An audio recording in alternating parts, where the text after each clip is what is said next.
నమస్తే రైతు సోదరులందరికీ నమస్కారం అండి. మీరు చూస్తున్నారు అర్జున్ బ్లాగ్స్ అనే యూట్యూబ్ ఛానల్. మన ఛానల్లోకి ఎవరైనా కొత్తగా వచ్చింటే సబ్స్క్రైబ్ చేయండి, లైక్ చేయండి, షేర్ చేయండి. ఇక ఈరోజు వచ్చేపాటికి తెలుగు రాష్ట్రాలలో ముఖ్యంగా చూసుకున్నట్లయితే కీలకమైన శ్రీశైలం ప్రాజెక్టు గురించి మాట్లాడుకుందాం. ఈరోజు 5వ తారీఖు 8వ నెల ఆగస్టు 2026వ సంవత్సరం. ఈరోజు బుధవారం వచ్చేసి భారీగా అయితే ఇన్ఫ్లో కొనసాగుతుంది. ఇక్కడ చూసుకోవచ్చు జూరాల ప్రాజెక్ట్ నుంచి 2,45,000 క్యూసెక్స్ అయితే ఫ్లడ్ అయితే రావడం జరిగింది. అంటే దరిదాపు 24 టీఎంసీలు నీరైతే వచ్చి చేరిందనమాట. ముఖ్యంగా చూసుకున్నట్లయితే నిన్నటికి ఈ రోజుకి 18 టీఎంసీలు అయితే వచ్చి వరద చేరింది. ముఖ్యంగా ఎందుకంటే ఇక్కడికి వచ్చేపాటికి పెంచుకుంటూ వెళ్తున్నారు. 18 నుంచి 20-22 టీఎంసీలకి పెంచుకుంటూ వెళ్తున్నారు. ఇక్కడికి వచ్చేపాటికి శ్రీశైలంకి 2,45,000 ప్రవాహం అయితే ఉందన్నమాట. 2,45,000 క్యూసెక్స్ అయితే ఇక్కడ మనం చూసుకోవచ్చు. టీఎంసీల పరంగా చూసుకున్నట్లయితే నీటి నిల్వ మరింత పెరుగుతుంది. 118 టీఎంసీలు అయితే ప్రస్తుతానికైతే స్టోరేజ్ ఉంది. అంటే దరిదాపు 55% అయితే డ్యామ్ నిండిపోయినది. అటు గోదావరి పైన ఉన్న శ్రీరామనగర్ ప్రాజెక్టు కూడా చూసుకున్నట్లయితే దాదాపు 33,000 క్యూసెక్ల ప్రవాహం అయితే ఉందన్నమాట. అంటే ఒక 3 టీఎంసీల నీరైతే వచ్చి చేరుతోంది. నీటి నిల్వ ఇప్పుడు వచ్చేసి 36 టీఎంసీలు ఉందన్నమాట. ముఖ్యంగా చూసుకున్నట్లయితే శ్రీరామనగర్ ప్రాజెక్టు చూసుకున్నట్లయితే 80 టీఎంసీ ఉంటే పూర్తి అవుతుందన్నమాట. ఇంకా ఇప్పుడే కోలుకుంటుంది శ్రీరామనగర్ ప్రాజెక్టు కూడా. ఇక తుంగభద్ర ప్రవాహం అయితే ఈరోజు కొంచెం మధ్యాహ్నంకి మధ్యాహ్నం లోపు లేకుంటే సాయంత్రం లోపు తగ్గే ప్రసక్తి అయితే ఉందన్నమాట. ఎందుకంటే ఇక్కడ వర్షాలు కొంచెం తగ్గుముఖం పట్టినట్లుగా అధికారులు అయితే తెలుపుతున్నారు. ఇక్కడికి వచ్చేపాటికి ఎంత తగ్గొచ్చు అనుకుంటే 60,000 నుంచి 80,000 లోపల తగ్గొచ్చు అనమాట. అంటే ఇక్కడికి వచ్చేపాటికి ఒక 50,000 క్యూసెక్స్ అయితే తగ్గొచ్చు ఈ రోజుకి. మళ్ళీ పైన వర్షాలకి కొనసాగితే మళ్ళీ ఇన్ఫ్లో అయితే స్టార్ట్ అయ్యే అవకాశం కూడా కనిపిస్తుంది.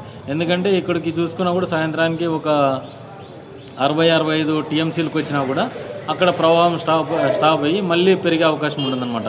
ఉధృతి ఇప్పుడు మనం వర్షాలు ఎక్కువగా వచ్చే కొద్దీ చూసుకుంటుందన్నమాట.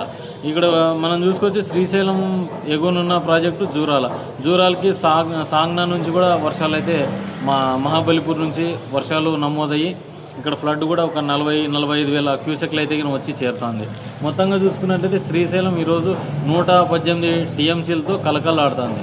ఇక్కడికి వచ్చేపాటికి అవుట్ఫ్లో చూసుకున్నట్లయితే 800 క్యూసెక్లు మాత్రమే వెత్తారనమాట. ఇక్కడ వాటర్ వచ్చేసి తాగునీటి అవసరానికి పోతిరెడ్డిపాటికి అయితే ఎత్తుతున్నారనమాట. అది కూడా ఒక 4-5 రోజుల లోపల పూర్తి ఇన్ఫర్మేషన్ అయితే రావట్టుంది. ఎందుకంటే ఇక్కడ ఫ్లడ్ వచ్చేసి చాలా కీలకం. ఎందుకంటే ఈ శ్రీశైలం తుంగభద్ర నదులు మనకు ఆంధ్ర కర్ణాటక రైతులు, అలాగే ఆంధ్ర తెలంగాణ రైతులు శ్రీశైలంకి, ఆంధ్ర కర్ణాటక రైతులు తుంగభద్రకి అడిక్ట్ అయి ఉన్నారన్నమాట. ఎందుకంటే ఇక్కడికి వచ్చేపాటికి ఇప్పుడు వస్తే పంటలు వేసుకునే దశలో ఎక్కువగా రైతులైతే వేచి చూస్తున్నారు. ఇది కావాలా? ఎందుకంటే ఖచ్చితంగా ఫ్లడ్ అయితే కొనసాగుతుంది. ఇప్పుడున్న సిచ్యువేషన్లో ఇంత మోతాదులో రాలేదు అనుకున్నాము. ఇప్పుడు శ్రీశైలంకి నిన్న 18 టీఎంసీలు, ఈరోజు తుంగభద్రకి ఒక 10 టీఎంసీలు నీరు చేరడం అంటే చాలా అవసరం. అయిన తర్వాత ఇంత భారీ వర్షాలు కురవడం వల్ల ఎగువనున్న ప్రాంతాలలో పంటలు నష్టపోయి ఉన్నారు. ఏదైతే మనం మాట్లాడుకున్నామో అస్సాము తదితర ప్రాంతాలలో ఉత్తర దక్షిణ కర్ణాటకలో కూడా భారీ వర్షాలు నమోదవడం వల్ల ఇవన్నీ వచ్చి చేరుతున్నాయి. పైనున్న భీమా, ఉజ్జయిని, అలాగే ఆల్మట్టి, నారాయణపూర్ మనకి ఈ ఫ్లడ్ అయితే కొనసాగుతూనే ఉంది. గేట్లు ఎత్తి ఉన్నారు. మళ్ళీ రేపు వరద ప్రవాహం కూడా తగ్గే అవకాశం కనిపిస్తుంది శ్రీశైలంకి. మళ్ళీ వర్షాలు చెప్తున్నారు కాబట్టి ఈ ఋతుపవనాల సమయంలో ఈ ఫ్లడ్ రావడం అంటే ఆషామాషి విషయం కాదు. ఇప్పుడు రబీ సీజన్ స్టార్ట్ అయింది. రబీ పంటలు పెట్టుకునే కూడా అవకాశం చేసుకున్నారు కాబట్టి ఈ ప్రవాహం అయితే ఇంకా కొనసాగాలని అయితే కోరుకుందాం. ఉంటాను మరి మరొక వీడియోతో మీ అర్జున్. సబ్స్క్రైబ్ చేయండి.